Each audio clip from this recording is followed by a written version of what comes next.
Welcome back, friends. Let's get into reading some of these Reddit stories. Am I the a-hole for refusing to babysit my siblings after my parents canceled my college fund? I'm going to say no, but we'll see. I, 16 female, am the oldest of 5 kids, and my parents have always expected me to help out with my younger siblings. 14 male, 10 female, 7 male, and 3 female. I never really complained because, that's part of being in a big family.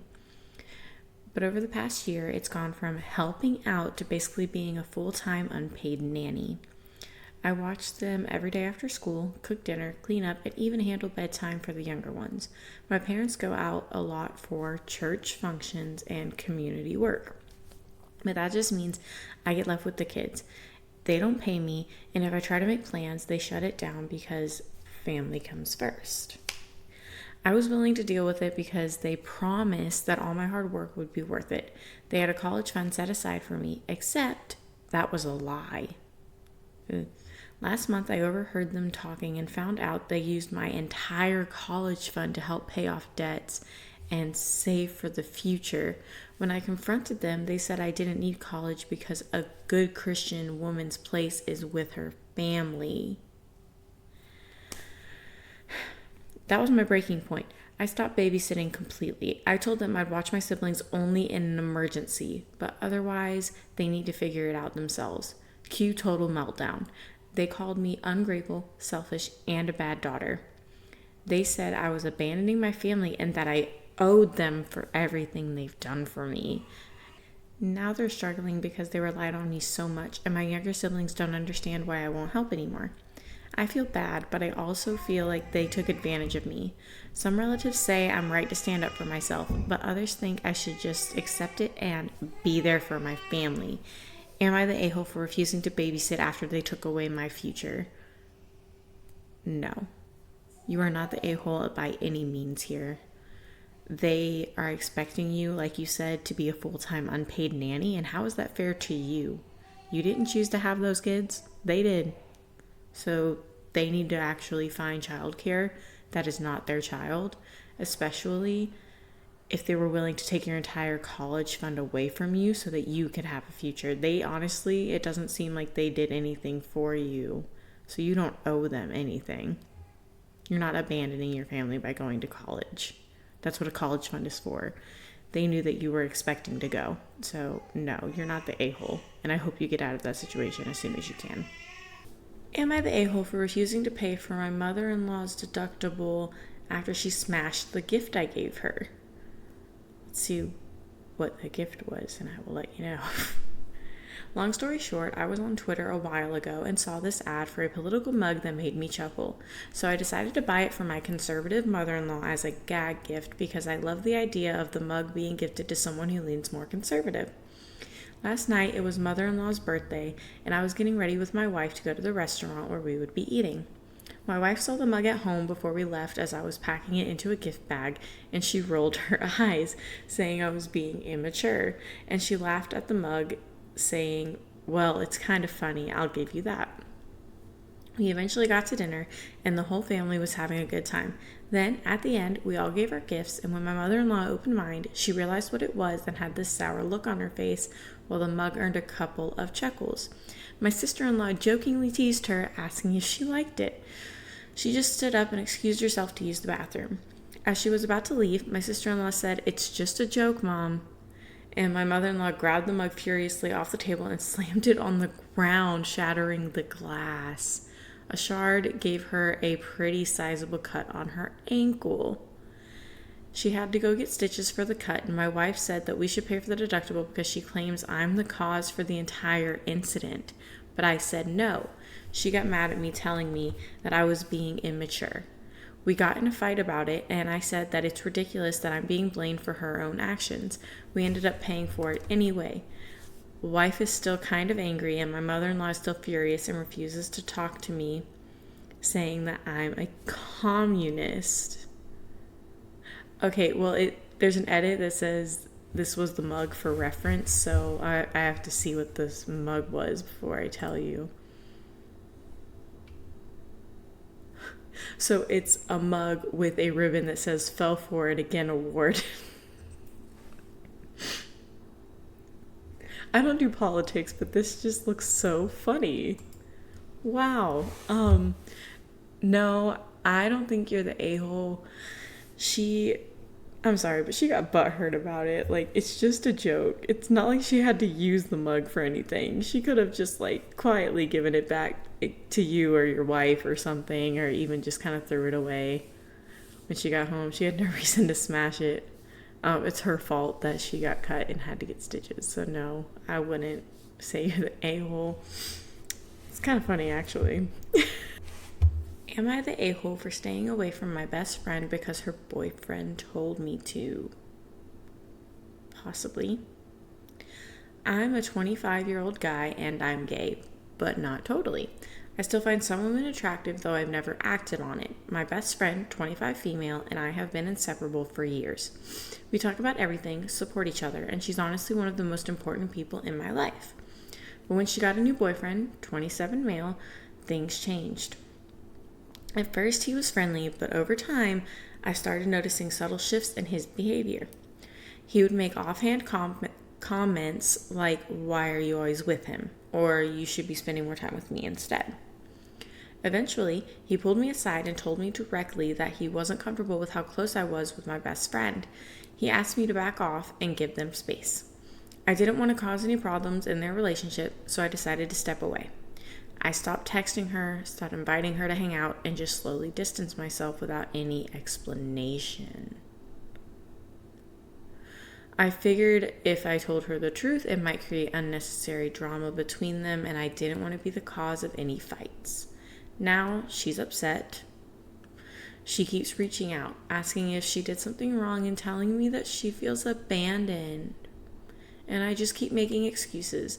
I feel guilty because she doesn't deserve to be ghosted like this, but I also don't want to get in the middle of their relationship. Am I the a-hole for cutting her off without an explanation?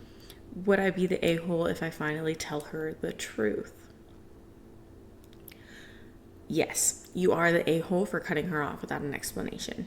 Point blank, period. If that's your best friend and you care about her like you say you do, you wouldn't have just cut her off like that. Like, she deserves to know the truth. So no, you wouldn't be the a-hole for telling her the truth, but you are the a-hole for cutting her off. Am I the a-hole for not letting my sister move into my apartment after she made fun of me for living alone? I, 26 male, have my own apartment, which I worked really hard to get. My older sister, 29 female, used to tease me about it, saying stuff like, "Must be lonely," or "You should get a real house instead of a shoebox." She's been making little comments for years about how she'd never want to live alone and how I should grow up and move out of an apartment. Well, last month, she broke up with her long-term boyfriend, and guess what? Now she suddenly wants to move into my place. She called me, crying, saying she needed somewhere to stay for a few months. I asked if she had other options, and she said she could stay with our parents, but she didn't want to deal with them. I told her no. I like my space. I've never lived with her as an adult, and I don't think it would work out. She got pissed, saying I was selfish and that my family should help each other. I reminded her of all the time she made fun of me for living alone, and suddenly she started backtracking, saying she never meant it in that way. Now our parents are saying I'm being too harsh and should let her stay for just a little while, but I don't want to. I know if I let her in, she'll start acting like she owns the place, and I'll be stuck living with someone who doesn't even respect my lifestyle. You're not the a-hole. It's your space, and if your sister didn't want to live there because it was so small and it was an apartment, maybe she should grow up and move out and get her own place, since apparently if you are a grown-up, you need to move out and not live in an apartment. Am I the a-hole? I always make cakes for my niece's birthday. This year, I stayed at home. I'm going to say it just depends on why you decided to stay home instead of make the cake. Since my niece 8 was born, I've always been asked to make the cake for her birthday. The first year went good, but in the second year, something happened and started a tradition that I hate. The smash cake in the face thing. The first time, it was even funny. I can't deny that. The timing was perfect and we had plenty of other food too. No one was hurt. The cake landed on my sister's face and it was just a plain blue cake with the words happy birthday written on it. Third year, my sister asked me for a Winnie the Pooh themed cake. I didn't think much of it and agreed again. I spent hours on this cake and made it 3 times because the first 2 versions were terrible and I couldn't find a way to save them. I'm not a professional, I just like it. When I brought this cake, I was so proud of myself. An hour later, my niece's face ended up in the cake. I tried to laugh with the others, but I felt frustrated. No one even tried it, and then the cake was thrown away. It was the same over the next years. Each time, my sister promised that this time we would eat the cake and not continue this tradition. Then I would bring the cake, she would take a picture, stick my niece's head or hers in the cake and throw it out while everyone else laughed. This year I had had enough. I said I wouldn't make a cake. My sister tried to convince me for weeks, sending me pictures with ideas for this year, and I kept saying no. I finally got pissed off and said that not only will I not make the cake, but I'm not going to the birthday party either. I gave my niece a present a month before her birthday, and every time someone asked me, I said I'm not going. Well, they still didn't believe me. The party was on March 1st, and from what I know from my cousin, everyone was waiting on me for 2 hours. They tried to contact me several times, but my phone was turned off.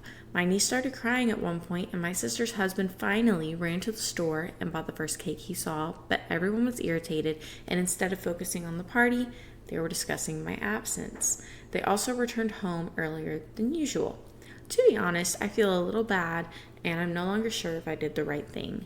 My sister always pays me for the cakes, and I really like my niece, but on the other hand, it annoys me to see my work and food go to waste like that. Edit. No, I didn't take the money this time. No cake, no money. But yes, my sister only paid for the ingredients. No, the cake wasn't eaten before or after. It was destroyed. Literally everything went in the trash, which is what hurts the most. I hate wasting food like this. No, my niece doesn't hate this tradition. She never cried. She always laughed when it happened. And no, from what I know, they didn't ruin the cake they bought because they weren't in the mood. You're not the a-hole. I completely understand why you wouldn't want to watch your hard work and ingredients go to waste. I wouldn't want to watch that either. And it sounds to me like they weren't even going to consider having a smash cake, which honestly, I feel like if you have that tradition, then you should have a smash cake and then have a cake for people to enjoy like they do at babies' first birthday parties type deal. Or they can go out and buy a really cheap cake for smashing and then have your cake on the side. But that's not fair to you to make you go through all this time and spend all this money just to destroy your work right in front of you and laugh. Because to me, that's not a joke. I respect anyone who takes the time to do stuff like that. I wish I could decorate cakes like that. I tried, not great at it. I'm more of a cookie baker, but kudos to you because I'm sure that you knock out the cakes every time. So keep doing you. Just don't do it for your sister anymore. Am I the a-hole for refusing to cover my girlfriend's half of the rent after she quit her job on impulse? I'm going to say no, but let's see. I, 29 male, have been living with my girlfriend, Sarah, 27 female, for 2 years. We've always split the rent and bills 50-50. And while money was never been amazing, we make it work. Last month, Sarah came home from work absolutely livid. She ranted about how her boss was incompetent and how she was sick of her job and now she couldn't take it anymore. Then she blurted out that she quit. On the spot, no backup plan, no notice, nothing. I was shocked and asked what she planned to do next, and she shrugged and said, "I'll figure it out." Well, figuring it out didn't happen. She applied to a few places but didn't seem too pressed about it. Weeks passed and she started treating unemployment like a vacation, sleeping in, binge watching shows, and saying she needed to decompress before jumping back into the workforce. Meanwhile, I was covering more of our expenses and my patience was wearing thin. At the start of this month, I reminded her that rent was due soon. She casually told me she couldn't pay her half and asked me to cover it until she got back on her feet. I asked when she expected that to be, and she admitted she didn't really look that hard for a new job, and that was the last straw. I told her no, I wasn't going to be the only one financially supporting us, especially when she put herself in this situation. She got upset, saying I should want to help her because we're a team, but I feel like a team requires both people pulling their weight. She accused me of being unsupportive and selfish, and now things are incredibly tense between us. Am I the a-hole for refusing to cover her after she quit with no plan? No. I would understand, like, if she had vented to you beforehand and you had told her, okay, well, I can cover you for a month or two while you figure out something else. Like, if she had come to you and you guys created a plan together, like a team, like she says that you are, that'd be different. But no, you're not the a-hole for refusing to cover for her when she quit with no plan. So it is what it is. She quit, and she obviously has no intention of going back to work anytime soon. So how you handle that is your business. But yeah. Thanks for watching, friends. Please be sure to like, comment, and subscribe, and let me know if there are any other topics that you would like for me to cover. See you next time.